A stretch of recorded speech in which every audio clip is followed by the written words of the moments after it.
जय श्री राम भक्तजनों। आप सभी का स्वागत है श्री रामचरितमानस वार्षिक पाठ के 142वें दिन की कथा में। श्री रामचरितमानस वार्षिक पाठ में हम प्रतिदिन 3 दोहे और मंगलवार के दिन 6 दोहे पढ़ते हैं, जिससे हमारी संपूर्ण रामायण 1 वर्ष से पहले 11 महीने में पूर्ण हो जाती है। जिन भक्तजनों पर समय की कमी रहती है वे प्रतिदिन 3 दोहे पढ़कर अपना जीवन सफल बना सकते हैं और प्रभु श्री रामचंद्र और शिव शंकर भोलेनाथ की कृपा दृष्टि पा सकते हैं।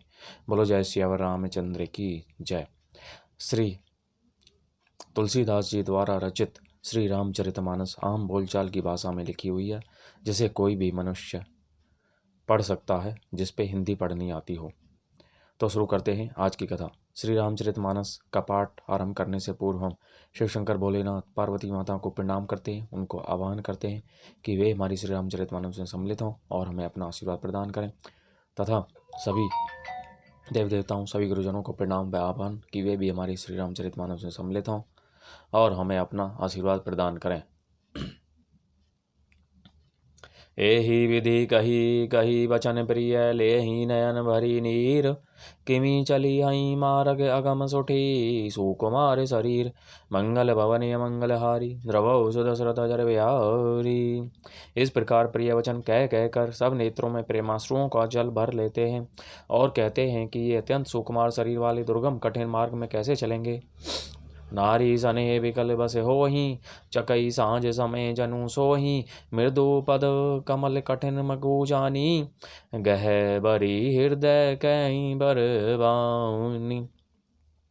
स्त्रियां स्नेह बस विकल हो जाती हैं, मानो संध्या के समय चकवी भावी वियोग की पीड़ा से सो रही हों, दुखी हो रही हों। इनके चरण कमलों को कोमल तथा मार्ग को कठोर जान कर वे व्यथित हृदय से उत्तम वाणी कहती हैं।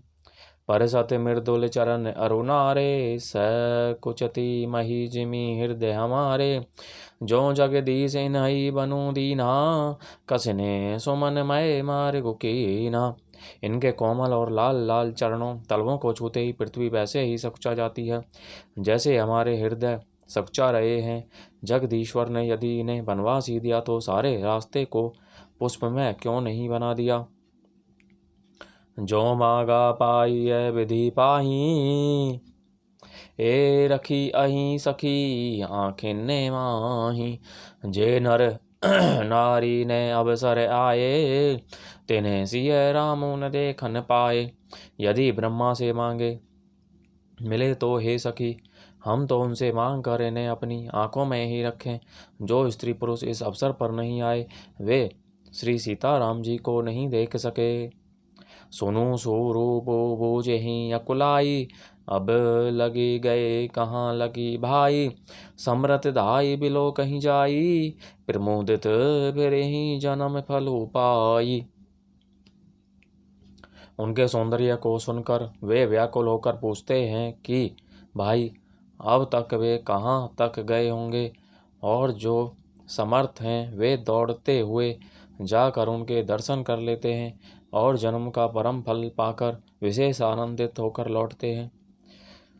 अबिला बालक वृद्ध जन कर मीजहि पछताहि होहि प्रेम बस लोग इमी रामो जहाँ जहीं जाहि मंगल भवन मंगल हारी द्रवौ सदशरथ जरे बिहारी।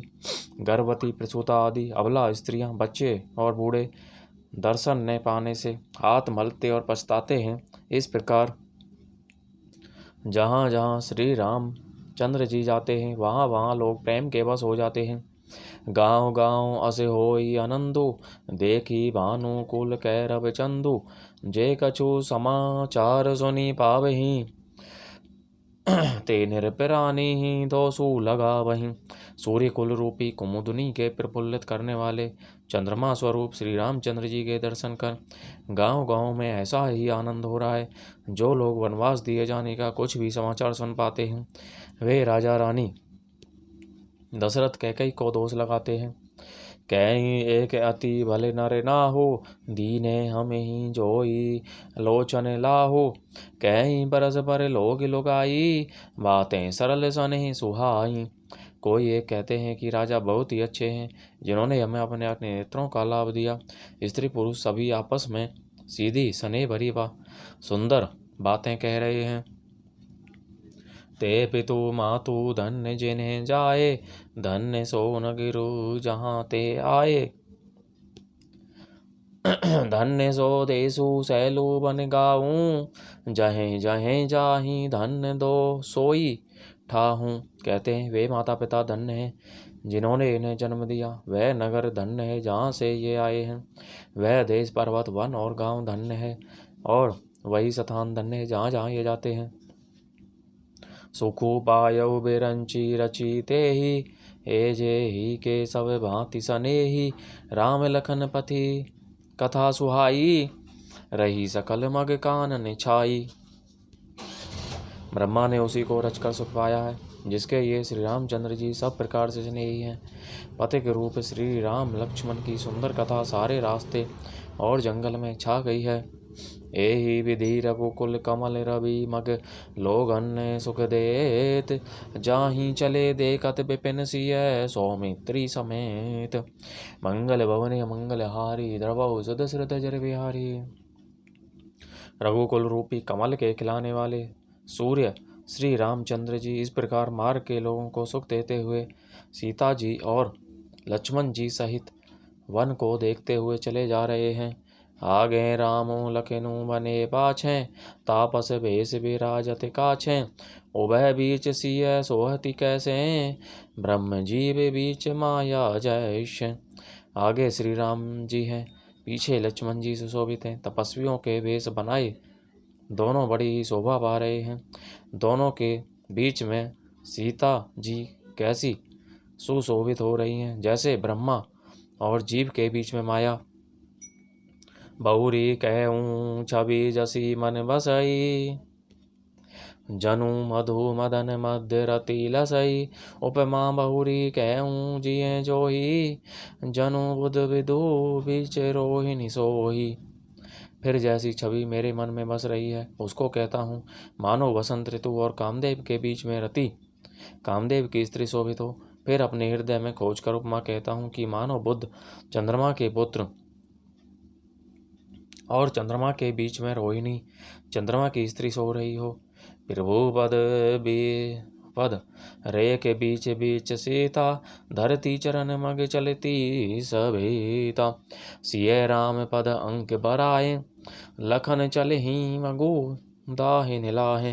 प्रभु श्री रामचंद्र जी के जमीन पर अंकित होने वाले दोनों चरण चिन्हों के बीच में पैर रखती हुई सीता जी कहीं भगवान के चरण चिन्हों पर पैर न टिक जाए इस बात से डरती हुई मार्ग में चल रही हैं, और लक्ष्मण जी मर्यादा की रक्षा के लिए सीता जी और श्री रामचंद्र जी दोनों के चरण चिन्हों को बचाते हुए उन्हें दाहिने रख कर रास्ता चल रही हैं। राम लखन सिय प्रीति सुहाई, बचन अगोचर केमी कही जाई।